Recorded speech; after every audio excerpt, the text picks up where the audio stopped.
जयति जगति माया यस्य कायाधवस्ते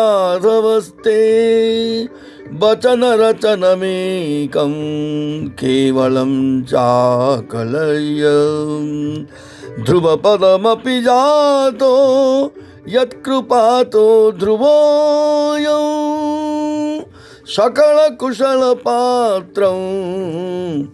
ब्रह्मपुत्रं नतास्मि।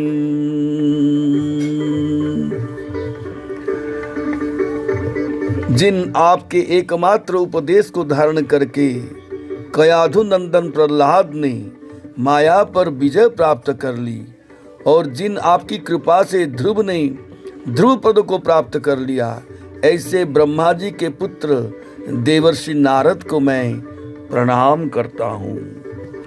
यहाँ देवर्षि नारद जी का पूर्व जन्म के बारे में बता जा रहा है। नारद जी बोल रहे हैं, हे मुनि, पिछले कल्प में अपने पूर्व जीवन में मैं वेदवादी ब्राह्मणों की एक दासी का लड़का था और हमारे गांव में कुछ जोगी लोग वर्षा ऋतु में एक स्थान पर चातुर्मास्य व्रत कर रहे थे और बचपन में मैं उनकी सेवा में नियुक्त कर दिया गया था। मैं यद्यपि बालक था फिर भी किसी प्रकार की चंचलता नहीं करता था, जितेंद्रिय था, खेल कूद से दूर रहता था और आज्ञानुसार उन जोगियों का सेवा करता था। मैं बोलता भी कहो बहुत कम था। मेरे इस शील स्वभाव को देखकर समदर्शी मुनियों ने मुझ सेवक पर अत्यंत अनुग्रह किया। उनकी अनुमति प्राप्त करके बर्तनों में लगा हुआ जूठन में एक बार खा लिया करता था। इससे मेरे सारे पाप धुल गए। इस प्रकार उनकी सेवा करते करते मेरा हृदय शुद्ध हो गया और वे लोग जैसा भजन पूजन करते थे उसी में मेरी भी रुचि हो गई। प्यारे व्यास जी, उस सत्संग में उन लीला गान परायण महात्माओं के अनुग्रह से मैं प्रतिदिन श्री कृष्ण की मनोहर कथाएं सुना करता था। श्रद्धा पूर्वक एक पद श्रवण करते करते प्रिय कीर्ति भगवान में मेरी रुचि हो गई। हे महामुने, जब भगवान में मेरी प्रीति हो गई तब उन मनोहर कीर्ति प्रभु में मेरी बुद्धि भी निश्चल हो गई। उस बुद्धि से मैं इस संपूर्ण सत्य और असत्य रूप जगत को अपने परब्रह्म स्वरूप आत्मा में माया से कल्पित देखने लगा।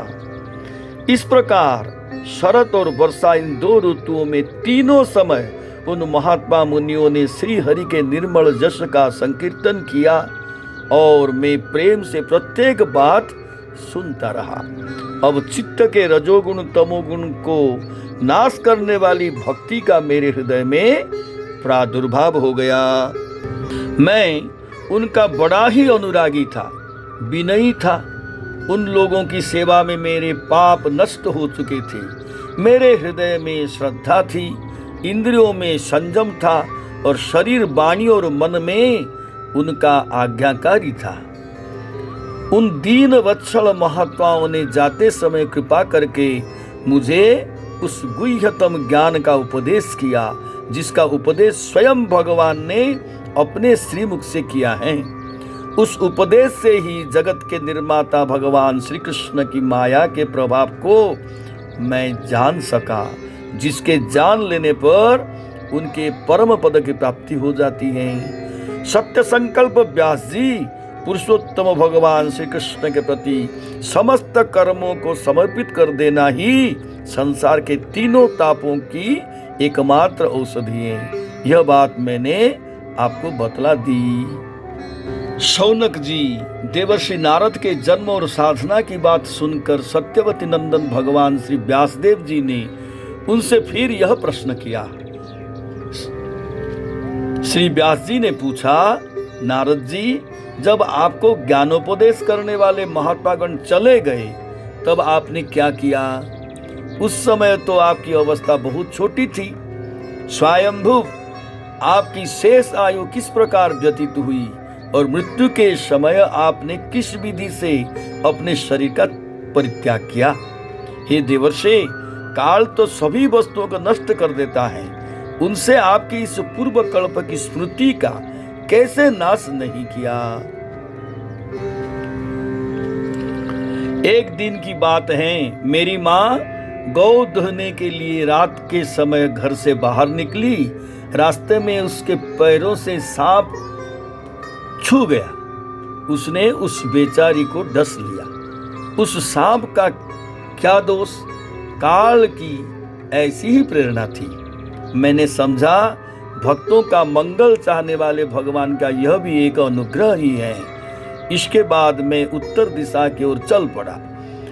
उस ओर मार्ग में मुझे अनेकों धन धान्य से संपन्न देश, नगर, गांव, अहीरों की चलती फिरती बस्तियां, खाने, खेड़े, नदी और पर्वतों की तटवर्ती पड़ाव, वाटिकाएं, वन, उपवन और रंग बिरंगी धातुओं से युक्त विचित्र पर्वत दिखाई पड़े। कहीं कहीं जंगली वृक्ष थे जिनकी बड़ी बड़ी शाखाएं हाथियों ने तोड़ डाली थी। शीतल जल से भरे हुए जलाशय थे जिनमें देवताओं के काम में आने वाले कमल थे। उन पर पक्षी तरह तरह की बोली बोल रहे थे और भौरे मंडरा रहे थे। यह सब देखता हुआ मैं आगे बढ़ा। मैं अकेला ही था। इतना लंबा मार्ग तय करने पर मैंने एक घोर गहन जंगल देखा। उसमें नरकट, बांस, सेठा, कुश, कीचक आदि खड़े थे। उसकी लंबाई चौड़ाई भी बहुत थी और वो सांप, उल्लू, सियार आदि भयंकर जीवों का घर हो रहा था। देखने में बड़ा भयावना लगता था। चलते चलते मेरा शरीर और इंद्रियां शिथिल हो गई। मुझे बड़ी जोर की प्यास लगी। भूखा तो था ही। वहां एक नदी मिली। उसके कुंड में मैंने स्नान, जलपान और आचमन किया। इससे मेरी थकावट मिट गई और उस बिजन वन में एक पीपल के नीचे आसन लगाकर मैं बैठ गया। उन महात्माओं से जैसा मैंने सुना था, हृदय में रहने वाले परमात्मा के उसी स्वरूप का मैं मन ही मन ध्यान करने लगा। भक्ति भाव से वशीकृत चित्त द्वारा भगवान के चरण कमलों को ध्यान करते ही भगवत प्राप्ति की उत्कट लालसा से मेरी नेत्रों से आंसू छलछलाए और हृदय में धीरे धीरे भगवान प्रकट हो गए। व्यास जी, उस समय प्रेम भाव के अत्यंत उद्रेक से मेरा रोम रोम पुलकित हो उठा। हृदय अत्यंत शांत और शिथिल हो गए और उस आनंद की बाढ़ में मैं ऐसा डूब गया कि मुझे अपना और ध्येय वस्तु का तनिक भी भान न रहा। भगवान का वह अनिर्वचनीय रूप समस्त शोकों का नाश करने वाला जोर मन के लिए अत्यंत लुभावना था। सहसा उसे न देख मैं बहुत ही विकल हो गया और अनमना सा होकर आसन से उठ खड़ा हुआ। मैंने उस स्वरूप का दर्शन फिर करना चाहा, किंतु मन को हृदय में समाहित करके बार बार दर्शन की चेष्टा करने पर भी मैं उसे नहीं देख सका। मैं अतृप्त के समान आतुर हो उठा।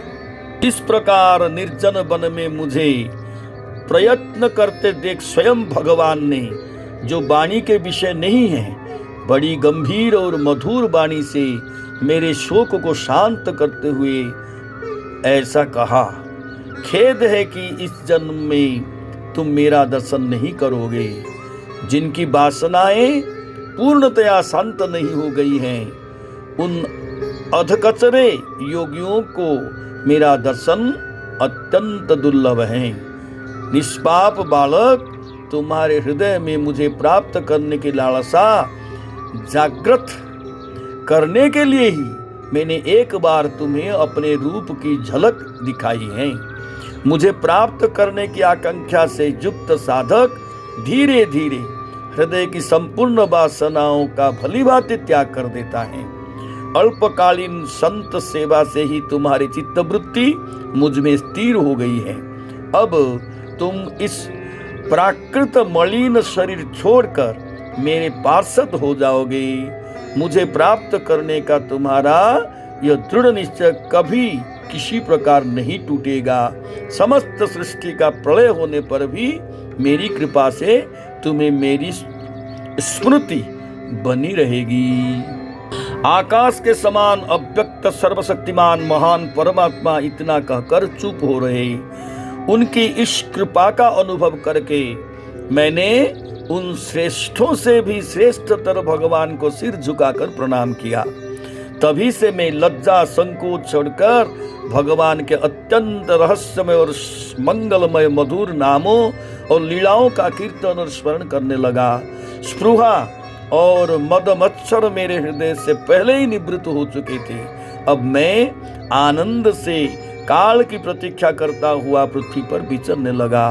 व्यास जी, इस प्रकार भगवान की कृपा से मेरा हृदय शुद्ध हो गया, आसक्ति मिट गई और मैं श्री कृष्ण परायण हो गया।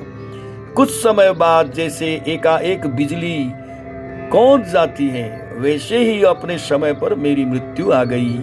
मुझे शुद्ध भगवत पार्षद शरीर प्राप्त होने का अवसर आने पर प्रारब्ध कर्म समाप्त हो जाने के कारण पांच भौतिक शरीर नष्ट हो गया। कल्प की अंत में जिस समय भगवान नारायण प्रलयकालीन समुद्र के जल में शयन करते हैं, उस समय उनके हृदय में शयन करने की इच्छा से इस सारी सृष्टि को समेटकर ब्रह्मा जी जब प्रवेश करने लगे, तब उनके श्वास के साथ मैं भी उनके हृदय में प्रवेश कर गया। एक सहस्र चतुर्युगी बीत जाने पर जब ब्रह्मा जागे और उन्होंने सृष्टि करने की इच्छा की, तब उनकी इंद्रियों से मरीचि आदि ऋषियों के साथ मैं भी प्रकट हो गया। तभी से मैं भगवान की कृपा से वैकुंठादि में और तीनों लोकों में बाहर और भीतर बिना रोक टोक विचरण किया करता हूँ। मेरे जीवन का व्रत भगवत भजन अखंड रूप से चलता रहता है। हे व्यास जी, आप निष्पाप हैं। आपने मुझसे जो कुछ पूछा था वह सब अपने जन्म और साधन का रहस्य तथा आपकी आत्मतुष्टि का उपाय मैंने बतला दिया। सूत जी कहते हैं, हे शौनकादि ऋषियों, देवर्षि नारद ने व्यास से इस प्रकार कहकर जाने की अनुमति ली और बीणा बजाते हुए स्वच्छंद विचरण करने के लिए ही चल पड़े। आहा, ये देवर्षि नारद धन्य हैं, क्योंकि ये सारंगपाणि भगवान की कीर्ति को अपनी बीणा पर गा गा कर स्वयं तो आनंद मग्न होते ही हैं, साथ साथ इस त्रिताप तप्त जगत को भी आनंदित करते रहते हैं। श्रीमन्नारायण नारायण नारायण, भजमन नारायण नारायण नारायण, श्रीमन्नारायण नारायण नारायण, श्रीमन्नारायण नारायण नारायण।